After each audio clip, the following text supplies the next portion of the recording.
po, good morning. Magandang araw po sa ating lahat mga ma'am sir. Dito po ako sa bayan ng Anao, Tarlac. Ayan. Ito, 11,000 square meter titled property.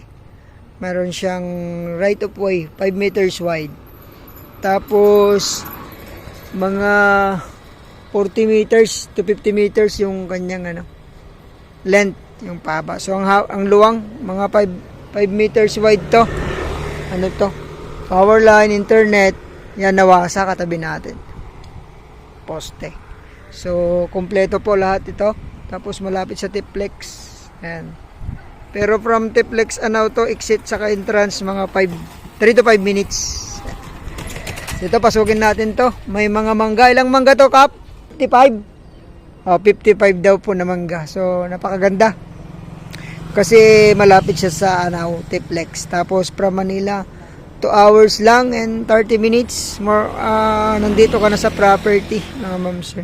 So ayan, nakabakod na po dyan. Tapos ito naman yung kanyang hindi lang po nalinisan, pero pagka nalinisan to, makapasok po yung 4 wells. Tara ho, pasukin natin.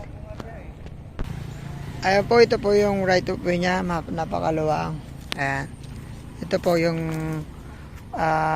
right of way nya na binili po niya.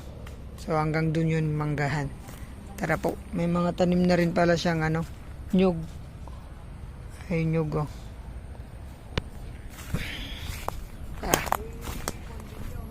Tara po. Ayan. Anao water supply. So kompleto po. 55 na mangga. Tara, tingnan natin. So, from town proper ng Anao po ito, mga 3 to 5 minutes din. So, malapit siya. Ayaw, malaki na rin yung mga nyug.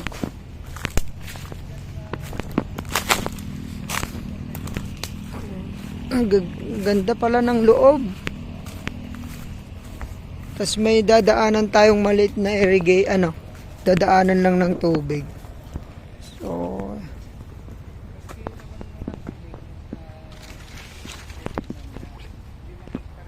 ayan, may mga saging. Katanim po na saging. Tapos ito po yung manggahan niya. Ang ganda pala dito sa loob. Kapag sana nakadikit to, nasa 80 meters, 70 to 80 meters yung frontage sana. Pero ito nga, may right of way siya. Ayan, kasama po lahat yan. 55 po na mangga. Maganda po dahil malapit sa bayan. Tapos sa Tiplex exit nito. Ayan, medyo malalaki nga lang tong mga mangga na rin. Yung dun po.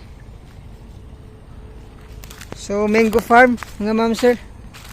Wala siyang taniman na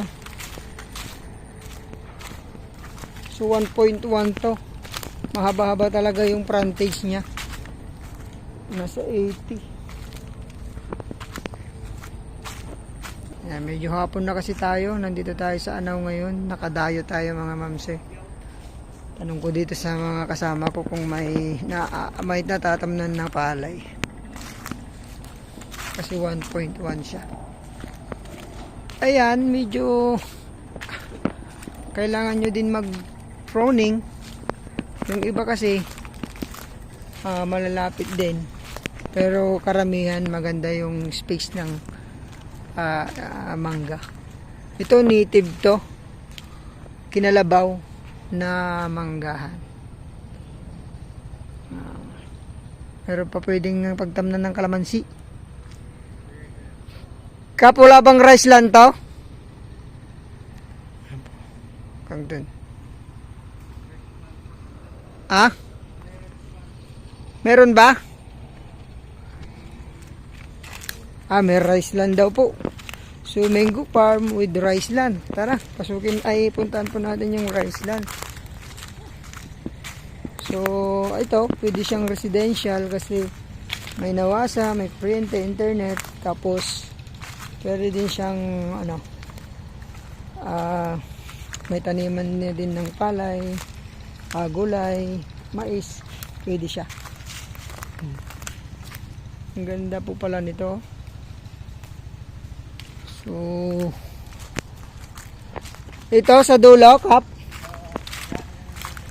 Ano, tamnan na, no? Ang ganda, plat na plat. Tapos may nakikita po akong ano, may nakikita po akong deep well.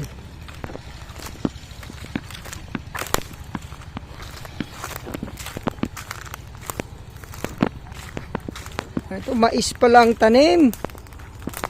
Kala ko palay. So ito, pwede po sa palay. Pwede pa rin magtanim ng mango, ng kalamansi. Yan. Sa mga gusto pong mag-invest dito sa bayan po ng Anao. Ayan po. Yung may matanim po na mais na to. Hanggang dun. Ayan. Mayroon na rin po tayong deep well dyan. Suporta sa pagpatubig ng mais gulay. May matanim ding sitaw. Ayan o. Hanggang dun po. Sa may kahoy na yon.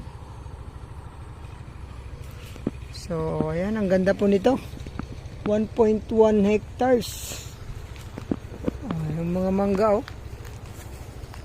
So, kompleto po to mga ma'am sir. Mayroon ka na, pwede kang mag-residential.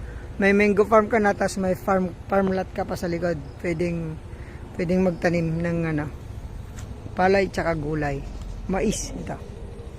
Water source, meron naman siyang deep well. Tapos may nawasa po dito.